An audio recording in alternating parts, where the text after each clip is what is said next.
Isto é o Topless, amigos, e neste vídeo nós vamos analisar a situação de hoje no conflito entre a Rússia e a Ucrânia, dia 13 de janeiro de 2026.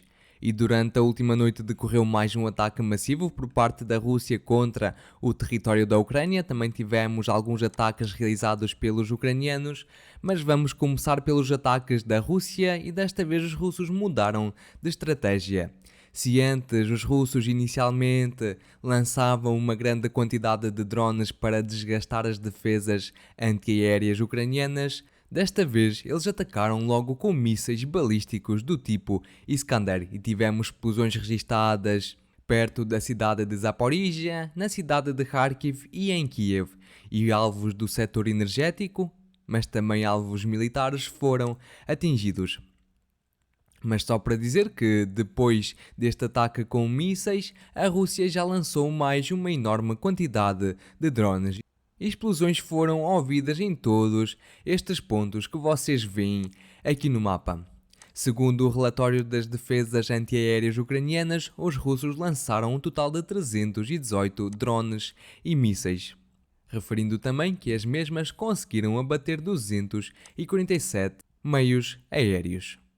Também já tivemos algumas imagens e vídeos das explosões registadas na cidade de Kiev, mas estes vídeos têm uma resolução pequena e por isso não vai dar para ver bem. Mas sabe-se que mais falhas na rede elétrica da capital da Ucrânia foram registadas.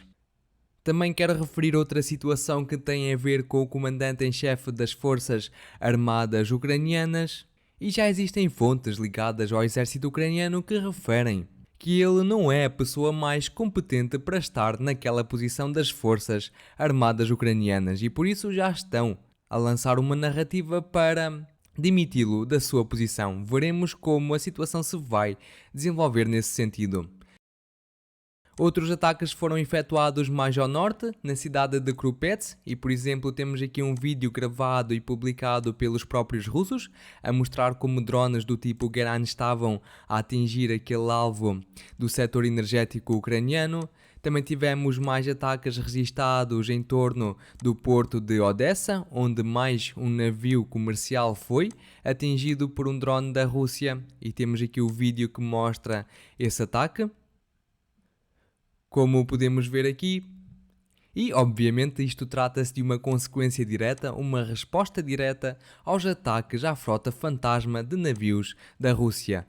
Quando os ucranianos efetuaram pela primeira vez um ataque no Mar Negro, eu referi que a resposta da Rússia seria também um ataque a todos os navios comerciais que navegassem em direção ao porto de Odessa. Isto ia causar, obviamente, uma situação bastante crítica. E isto está a acontecer agora.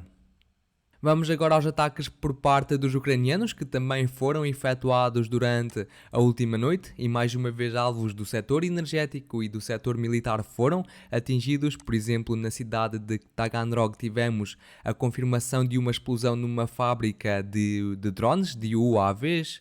Também tivemos centrais elétricas atacadas na cidade de Mariupol, mas também na cidade de Donetsk. Temos aqui alguns destes vídeos que foram publicados pelos próprios ucranianos e por isso vemos que os ataques mútuos neste sentido estão a prosseguir. Agora vamos em direção a Moscovo porque temos uma notícia bastante importante daqui, que é o facto de que a Rússia atingiu um recorde do valor dos contratos assinados para exportar o seu equipamento militar.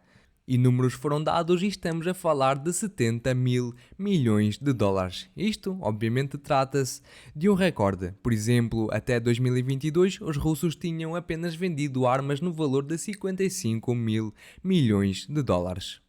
E, portanto, vemos que apesar da guerra, apesar das perdas, os russos continuam a exportar uma quantidade recorde de equipamento militar. Agora vamos passar à situação que nós temos ao longo da frente de combate e analisar os avanços que tivemos no mapa nas últimas 24 horas e vamos começar pela direção de Zaporizhia, onde os russos prosseguem com a sua grande ofensiva. Ainda durante o dia de ontem tivemos A confirmação oficial por parte do Ministério Russo da Defesa de que a vila de Novoboykivsk foi totalmente conquistada pelo seu exército, contudo até hoje não recebemos nenhuma prova visual que confirmasse essa situação. Contudo, durante as últimas horas recebemos informação por parte de várias fontes que referiram uma expansão do território controlado pelas forças da Rússia. Mas desta vez já tivemos uma confirmação visual que foi um ataque publicado pelas fontes pró-ucranianas contra as posições e soldados do exército russo, como podemos ver neste vídeo. Algumas trincheiras foram atacadas, algumas fortificações foram atacadas e um destes ataques decorreu exatamente naquele ponto do mapa. E por isso, este território vermelho ainda deve ser ajustado um pouquinho mais para leste a favor das forças russas. Os russos também seguem atacando as posições e veículos ucranianos que estão agora a participar na defesa de todas as vilas e de todos os campos que ali se situam. Tivemos mais alguns ataques efetuados, como podemos ver naquele vídeo. E agora vamos avançar em direção à cidade de Guliáy-Polha, porque aqui os russos continuam com as suas ofensivas e com os seus ataques para conquistar todos os territórios que se situam na margem a leste do rio de Gaichu. E por exemplo aqui mais ao norte, algumas fontes neutras referiram mais avanços por parte dos russos, mas para já sem confirmação visual para isso. Também sabemos que a vila de Zalezhnishne é o próximo alvo dos russos e aqui tivemos ataques com bombas do tipo FAB registados, como podemos ver aqui também com artilharia e alguns drones do tipo FPV, onde as posições defensivas ucranianas foram atacadas. Vamos agora continuar mais para norte, em direção às cidades de Pokrovsk e de Mirnograd, e eu ainda ontem referi que a fonte pró-ucraniana Deep State fez uma publicação a mostrar mais avanços por parte dos russos. Nós já tínhamos provas visuais que os russos conseguiram conquistar todos estes territórios, mas apenas durante as últimas horas é que finalmente tivemos esta confirmação por parte de uma fonte pró-ucraniana que começou a aceitar a realidade. Além disso, tivemos ataques com bombas do tipo FAB à vila de Grishne por parte dos russos. Temos aqui estes vídeos, o que significa que os ucranianos também estão com tentativas de contra-atacar partindo desta vila. E quando os russos veem alguma concentração de forças ucranianas, eles efetuam este tipo de ataques. Vamos agora aqui mais ao norte, em direção à vila de Shakhove. E já há bastante tempo nós tivemos a confirmação e o relato por diversas fontes, inclusivamente fontes pró-russas e neutras, de que esta vila foi totalmente conquistada pelos russos, mas até ao dia de hoje não recebemos nenhum vídeo que confirmasse essa situação. E portanto hoje recebemos este vídeo por parte das fontes pró-ucranianas que mostraram ataques que eles efetuaram às posições e soldados da Federação Russa. E ataques foram geolocalizados em bastantes pontos de toda aquela vila. Temos aqui todos estes ícones. E além disso podemos ver que o vídeo é antigo.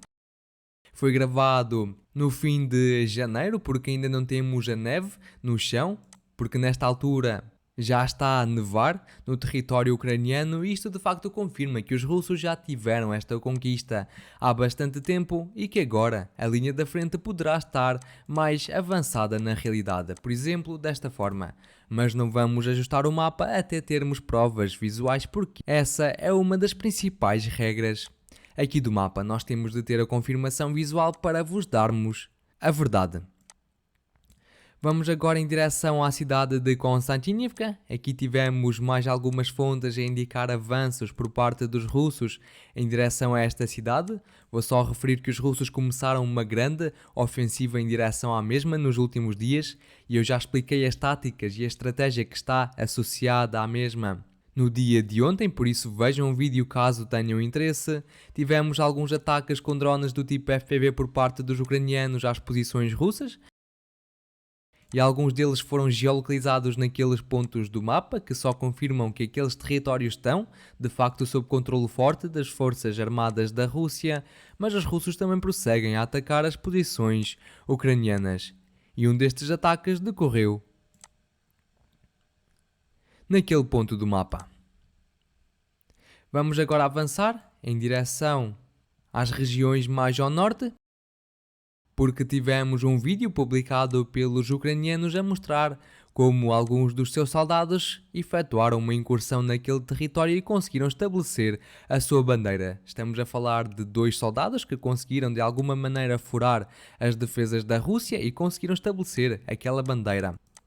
E como foram apenas 2 soldados e o vídeo não mostra nenhuma batalha, nenhuma operação de combate, muito provavelmente isto foi só uma operação para de facto estabelecer a bandeira ucraniana em torno daquele ponto e mostrar ao mundo que aquele território está sob controle das forças armadas ucranianas. E por isso este território não foi ajustado a favor dos ucranianos, porque no vídeo eles não mostraram ter um controle completo sobre aqueles territórios, e por isso o mais correto seria ajustar o mapa de volta à zona cinzenta, porque parece que nem os russos possuem um controle forte sobre aquela região. Vamos continuar agora em direção à cidade de Siversk. Aqui não tivemos nada de avanços no mapa, apenas bastantes ataques efetuados pelos drones da Rússia. E é de referir que os russos agora estão a lutar contra uma grande fortificação ucraniana, que é composta por enormes redes de fortificações e de trincheiras que se localizam exatamente em toda esta região do mapa. E, obviamente, eles vão ficar aqui por mais algumas semanas ou até alguns meses até conseguirem avançar mais no terreno. Contudo, toda a logística ucraniana está a ser destruída, ou pelo menos os russos estão a tentar destruí-la na totalidade com os ataques com drones do tipo FPV. Já de Liman tivemos mais um ajuste no mapa na zona cinzenta, porque os ucranianos publicaram um vídeo a mostrar um ataque efetuado a um soldado das forças armadas da Rússia. Parece que ele estava apenas a realizar alguma missão de reconhecimento ou de sabotagem. Não parecia de facto uma operação de combate de conquista por parte do exército russo. E por isso, tal como aconteceu anteriormente, esta região foi ajustada para a zona cinzenta. Vamos continuar agora em direção à cidade de Kupiansk. Daqui temos mais algumas atualizações e avanços no mapa. Por exemplo, aqui esta porção do centro, este pequeno território ao centro, foi ajustado a favor dos ucranianos, porque tivemos um vídeo publicado pelos mesmos a mostrar uma operação de combate e a conquista de algumas posições por parte do seu exército. E depois os mesmos conseguiram erguer algumas bandeiras naquele edifício, que pode ser facilmente geolocalizado no mapa naquele ponto. E portanto, aquele pedacinho de território foi ajustado a favor das forças armadas ucranianas. Contudo, ao mesmo tempo recebemos vídeos por parte das mesmas fontes pró-ucranianas que mostraram ataques efetuados às posições russas. E estes ataques foram geolocalizados em 3 pontos, um aqui, outro aqui e outro naquele ponto do mapa. E agora surge-nos a questão principal, que é se devemos ajustar estes territórios a favor do exército russo, porque as fontes neutras de facto referiram que os ucranianos conseguiram ter estas conquistas de todos estes territórios, e estes vídeos também podem ser antigos. E por isso, como estamos com estas dúvidas, vamos manter o mapa a cinzento, sem pintá-lo a favor dos ucranianos nem a favor dos russos, que poderá ser o mais correto a ser feito neste momento. Em relação ao norte de Kharkiv não tivemos nada de novo, apenas alguns ataques com bombas do tipo FAB registados pelas forças russas, e da direção de Sumy também não tivemos nenhum avanço no mapa nas últimas 24 horas. E para hoje são estas as principais atualizações que eu vos trago. Se gostaram do vídeo, por favor deixem o vosso gosto, partilhem-no e subscrevam o canal. E eu relembro que condeno qualquer tipo de violência no mundo. Até amanhã. Tchau, tchau.